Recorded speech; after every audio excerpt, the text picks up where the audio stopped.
Welcome to Figure Feedback. My name is Jeremy, and this is the Dummy 13. It is perhaps one of the most iconic 3D printed figures that you can find right now, and it's been that way for quite a while. To me, the Dummy 13 is a perfect example of a blank canvas, something that anyone can 3D print, and the community is able to produce endless amounts of customizations for this particular model. The Dummy 13 is like a platform for creativity so that people can design different armors for it. They can design different heads for it. Really, the sky is the limit. And you'll find these particular models all over the place. And you even can find them for sale on a variety of different platforms. But if you're not familiar with the Dummy 13, just know that what makes this particularly special is the amount of articulation that you get from these models, because the skeleton is made from PETG filament, but the shell of the figure is made from PLA. So it allows you to maintain that nice stiffness that you would get with PETG that can maintain that stiffness over time. And then you just have more flexibility with the PLA in order to get the colors that you want, in order to get the type of texture that you want, because this is just the outside shell. And I've had this model for many, many months, and it is still holding up very well. Now, from this particular model has spawned a new version.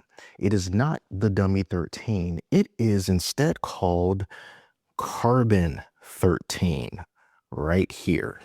Carbon 13 is the successor of the Dummy 13, and it was created by the exact same modeler. You can find this model on Printables, and this is from Sousaphone, all right? And it has a lot of the same principles as the Dummy 13, but they're trying to make it better.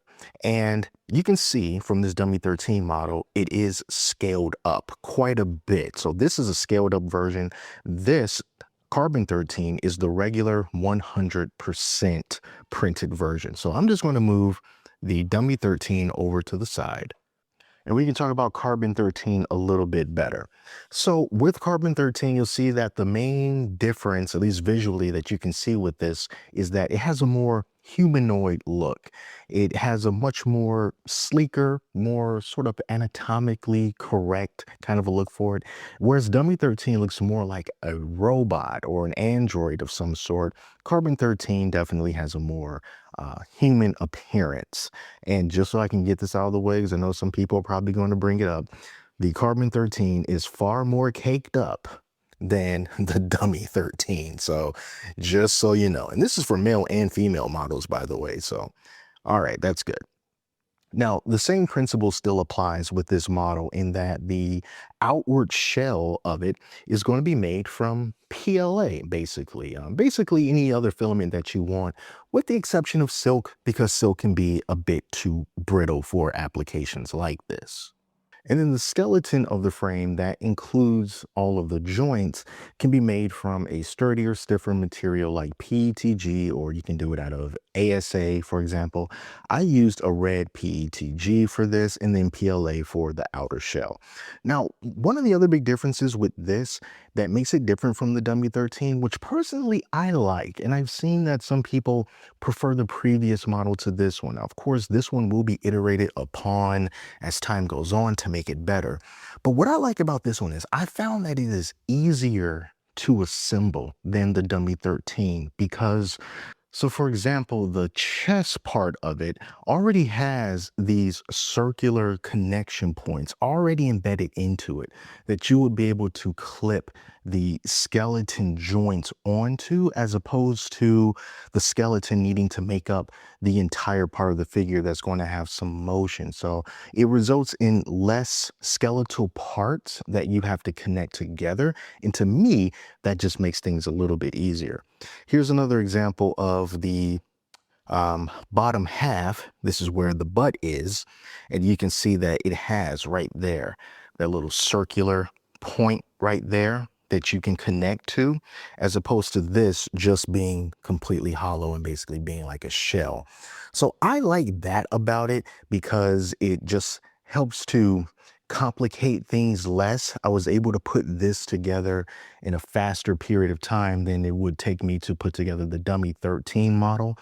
But just like the Dummy 13 model, there can be a little bit of difficulty involved when it comes to squeezing some things that have really tight tolerances in place. So this is not perfect by any means, but you can see that that kind of flexibility and that articulation is still present even in this model, and being able to lift the legs a pretty good degree and being able to have things like double jointed legs. But then you also run into things like this that can happen where sometimes some of the joints will come apart because it's not quite connected as good as it can be. And that's just something that you have to work out, because maybe like it's not completely in there as good as it can be. Maybe the flexibility needs to be worked out a little bit more with the joint like this. But really at its core, the functionality is still there, the spirit is still there, and you still get a lot of good flexibility out of this particular model. Now, it is something that through trial and error, you'll have to really see what's going to be the limitations of the particular figure that you put together, because, you can still get it to have some pretty cool poses. Trying to stretch it to the extremes at times, like you just saw, could result in some of the joints just kind of coming apart. As you can see, like right here, I have a little bit of a difficult time getting this to sit inside of this socket on this arm, but that doesn't happen on this arm. Granted, I probably could have just dried this PETG before I really started trying to use it, but I did not do that. So that probably had something to do with the reliability not being as it should. And as you can see, this arm started to come off as well. This actually here, this joint between like the I guess the shoulder and like this part of the arm, like where the tricep is, this was very, very difficult for me to put in.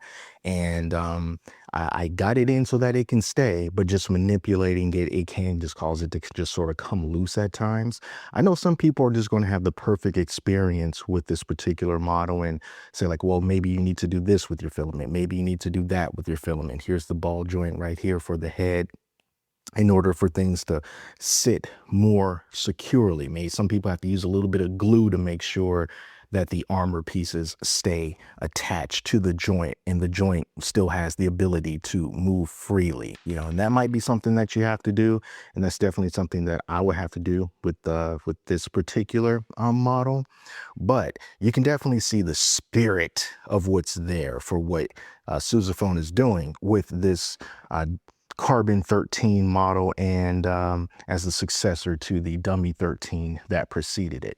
You can get a lot of different customizations with this, and that's what I really like about this platform.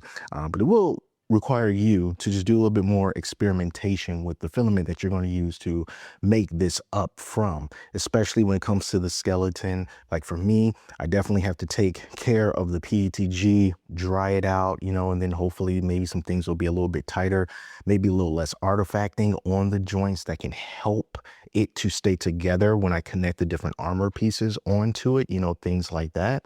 And hopefully over time, it can continue to be, as reliable as the original Dummy 13 is. You can see it's not completely stiff. He is a little bit loose, but, once you get these guys into the pose that you want and you can like take pictures of it and stuff, then you can definitely see and understand why this has become as popular as it has been. So if you are not aware that this thing exists, go over on Printables, which is probably the only official place to get the Carbon 13 model. But you can grab the file from there. You can get individual pieces for the armor, individual pieces for the skeleton, or you can have the entire plate of armor pieces and skeleton pieces printed out at the same time on your printer. You can also get them in like a kit card kind of a setup. So maybe if you just wanted to hand some out to friends, they take a pair of flush cutters and cut out the parts individually. So it's just like a traditional card kit. You can do that as well. And then just keep an eye out for different iterations and different updates and versions to some of these parts that's going to come out over time. And I also believe that the accessory accessories that were compatible with the original Dummy 13 are also compatible with the Carbon 13. So you don't have to throw away all your old stuff. You know, you can just put like some of the hands back on there, and then you'll be able to pick up where you left off in this different super caked up design. So that is it for now. Just wanted to show you guys this. I'll be really interested to see how this turns out moving forward, and see what everyone has in store as far as customizations go. But that's it for now. Thank you all so much for watching. Till next time, take care of yourselves, and I'll speak to you soon.